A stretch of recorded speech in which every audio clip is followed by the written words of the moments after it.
So we all have our own biases. For example, some of us tend to think that it's very difficult to transform failing government systems. When we think of government systems, we tend to think that they're archaic, set in their ways, and perhaps the leadership is just too bureaucratic to be able to change things. Well, today, I want to challenge that theory. I want to tell you a story of a very large government system that has not only put itself on the path of reform, but has also shown fairly spectacular results in less than 3 years. This is what a classroom in a public school in India looks like. There are 1 million such schools in India. And even for me, who's lived in India all her life, walking into one of these schools is fairly heartbreaking. By the time kids are 11, 50% of them have fallen so far behind in their education that they have no hope to recover. 11-year-olds cannot do simple addition. They cannot construct a grammatically correct sentence. These are things that you and I would expect an 8-year-old to be able to do. By the time kids are 13 or 14, they tend to drop out of schools. In India, public schools not only offer free education, they offer free textbooks, free workbooks, free meals, sometimes even cash scholarships. And yet, 40% of the parents today are choosing to pull their children out of public schools and pay out of their pockets to put them in private schools. As a comparison, in a far richer country, the US, that number is only 10%. That's a huge statement on how broken the Indian public education system is. So it was with that background that I got a call in the summer of 2013 from an absolutely brilliant lady called Surina Rajan. She was at that time the head of the Department of School Education in a state called Haryana in India. So she said to us, she said, "Look, I've been heading this department for the last 2 years. I've tried a number of things, and nothing seems to work. Can you possibly help?" Let me describe Haryana a little bit to you. Haryana is a state which has 30 million people. It has 15,000 schools, public schools, and 2 million plus children in those public schools. So basically, with that phone call, I promised to help a state and a system which was as large as that of Peru or Canada transform itself. As I started this project, I was very painfully aware of 2 things. 1, that I had never done anything like this before, and 2, many others had, but perhaps without too much success. As my colleagues and I looked across the country and across the world, we couldn't find another example that we could just pick up and replicate in Haryana. We knew that we had to craft our own journey. But anyway, we jumped right in, and as we jumped in, all sorts of ideas started flying at us. People said, let's change the way we recruit teachers. Let's hire new principals and train them and send them on international learning tours. Let's put technology inside classrooms. By the end of week 1, we had 50 ideas on the table, all amazing, all sounded right. There was no way we were going to be able to implement 50 things. So I said, hang on, stop. Let's first at least decide what is it that we're trying to achieve. So with a lot of push and pull and debate, Haryana set itself a goal which said, by 2020, we want 80% of our children to be at grade level knowledge. Now, the specifics of the goal don't matter here, but what matters is how specific the goal is. Because it really allowed us to take all those ideas which were being thrown at us and say, which ones are we going to implement? Does this idea support this goal? If yes, let's keep it. But if it doesn't, or we're not sure, then let's put it aside. As simple as it sounds, having a very specific goal right up front has really allowed us to be very sharp and focused in our transformation journey. And looking back over the last 2.5 years, that has been a huge positive for us. So we had the goal, and now we needed to figure out what are the issues, what is broken. Before we went into schools, a lot of people told us that education quality is poor because either the teachers are lazy, they don't come into schools, or they're incapable. They actually don't know how to teach. Well, when we went inside schools, we found something completely different. On most days, most teachers were actually inside schools. And when you spoke with them, you realized that they were perfectly capable of teaching elementary classes. But they were not teaching. I went to a school where the teachers were getting the construction of a classroom and a toilet supervised. I went to another school where two of the teachers had gone to a nearby bank branch to deposit scholarship money into kids' accounts. At lunchtime, most teachers were spending all of their time getting the midday meal cooking supervised and served to the students. So we asked the teachers, we said, what is going on? Why are you not teaching? And they said, but this is what's expected of us.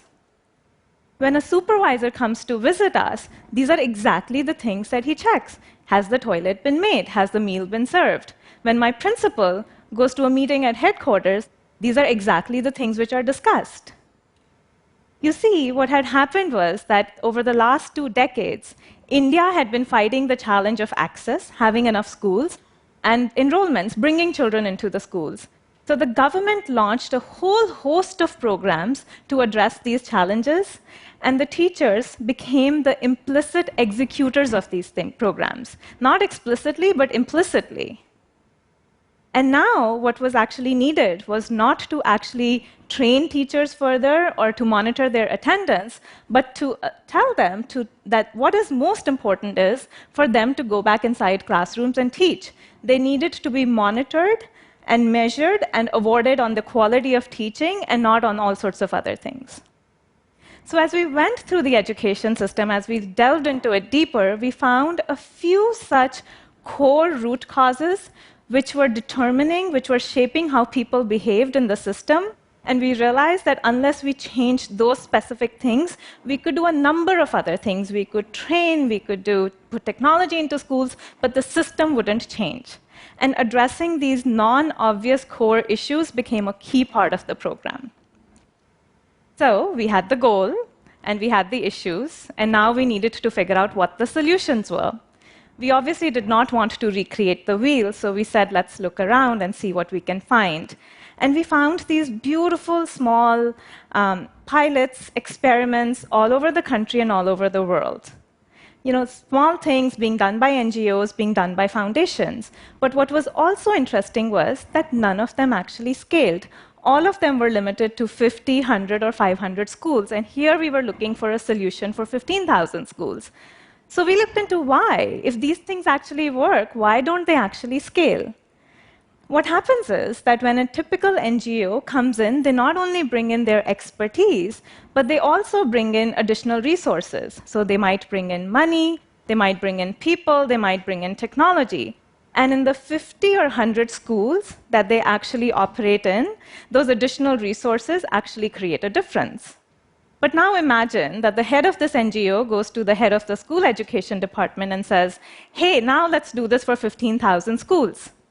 Where is that guy or girl going to find the money to actually scale this up to 15,000 schools? He doesn't have the additional money, he doesn't have the resources. And hence, innovations don't scale. So right at the beginning of the project, what we said was, whatever we have to do has to be scalable. It has to work in all 15,000 schools. And hence, it has to work within the existing budgets and resources that the state actually has. Much easier said than done.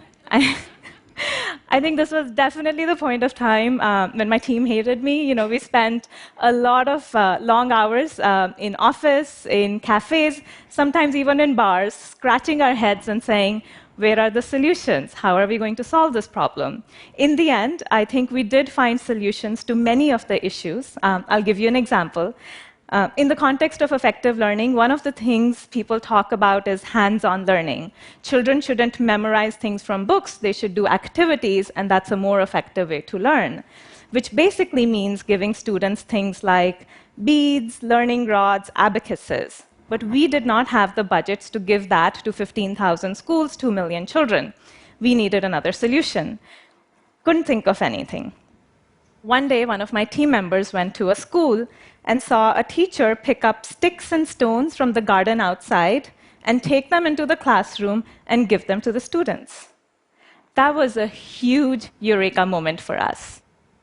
So what happens now in the textbooks in Haryana is that after every concept, we have a little box, which are instructions for the teachers, which say, hey, to teach this concept, here's an activity that you can do, And by the way, in order to actually do this activity, here are things that you can use from your immediate environment, whether it be the garden outside or the classroom inside, which can be used as learning aids for kids. And we see teachers all over Haryana using lots of innovative things to be able to teach students. So in this way, we were able to, whatever we designed, we were actually able to implement it across all 15,000 schools from day one. Now, this brings me to my last point. How do you implement something across 15,000 schools and 100,000 teachers? The department used to have a process which is very interesting. I like to call it the chain of hope. They would write a letter from the headquarters and send it to the next level, which was the district offices. They would hope that in each of these district offices, an officer would get the letter, would open it, read it, and then forwarded it to the next level, which was the block offices. And then you would hope that at the block officer, somebody else got the letter, opened it, read it, and forwarded it eventually to the 15,000 principals. And then one would hope that the principals got the letter, received it, understood it, and started implementing it. It was a little bit ridiculous. Now, we knew technology was the answer, but we also knew that most of these schools don't have a computer or email. However, what the teachers do have are smartphones. They're constantly on SMS, on Facebook, and on WhatsApp. So what now happens in Haryana is all principals and teachers are divided into hundreds of WhatsApp groups, and anytime something needs to be communicated, it's just posted across all WhatsApp groups.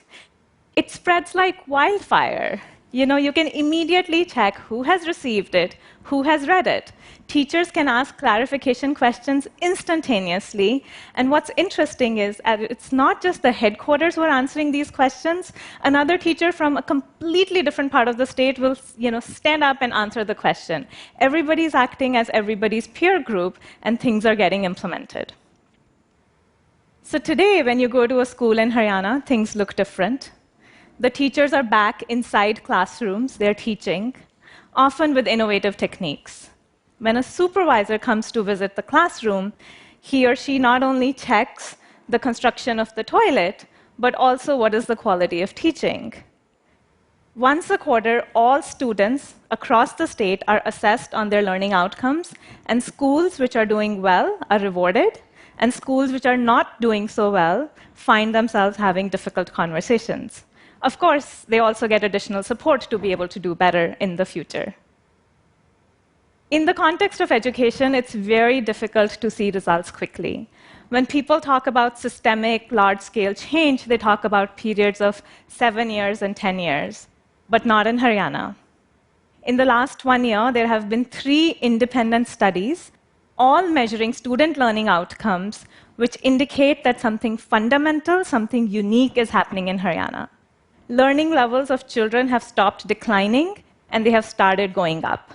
Haryana is one of the few states in the country which is showing an improvement, and certainly the one which is showing the fastest rate of improvement. These are still early signs. There's a long way to go, but this gives us a lot of hope for the future. I recently went to a school, and as I was leaving, I ran into a lady. Her name was Parvati. She was the mother of a child, and she was smiling. And I said, "Why are you smiling? What's going on?" And she said, "Look, I don't know what's going on. But what I do know is that my children are learning, they're having fun, and for the time being, I've stopped my search for a private school to send them to." So I go back to where I started. Can government systems transform? I certainly believe so. I think if you give them the right levers, they can move mountains. Thank you.